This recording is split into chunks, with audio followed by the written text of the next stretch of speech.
রাজসাক্ষী সাবেক আইজিপি চৌধুরী আব্দুল্লাহ আল মামুনের জবানবন্দিতে উঠে এসেছে ২০১৮ সালের নির্বাচনে রাতে ব্যালট বক্স ভরে রাখার পরিকল্পনা কার।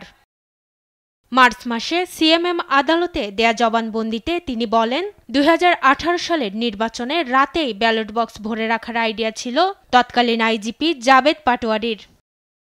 সরকারের পক্ষ থেকে দেয়া হয় মাঠ পর্যায়ে বাস্তবায়নের নির্দেশনা। বাস্তবায়নে ও সহায়তায় যুক্ত করা হয় ডিসি, ইউএনও, এসিল্যান্ড, পুলিশ সহ অন্যান্য সরকারি কর্মকর্তাদের। আর এর রাজনৈতিক ক্ষেত্রে ভালো ভূমিকা রাখা পুলিশ কর্মকর্তাদের মিলত বিপিএম, পিপিএম পদক।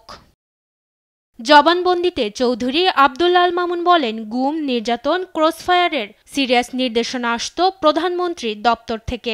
নির্দেশনা দিতেন সামরিক উপদেষ্টা তারিক সিদ্দিকীও। তা বাস্তবায়নে কাজ করত বিভিন্ন বাহিনীর গোয়েন্দা সংস্থা। চৌধুরী মামুন জানান, দীর্ঘদিন গুম থাকাদের ব্যাপারে সব জেনেও কোনো ব্যবস্থা নিতে পারেননি তিনি। মাকদুরা মিতি, নিউজ ডেস্ক, দেশ টিভি।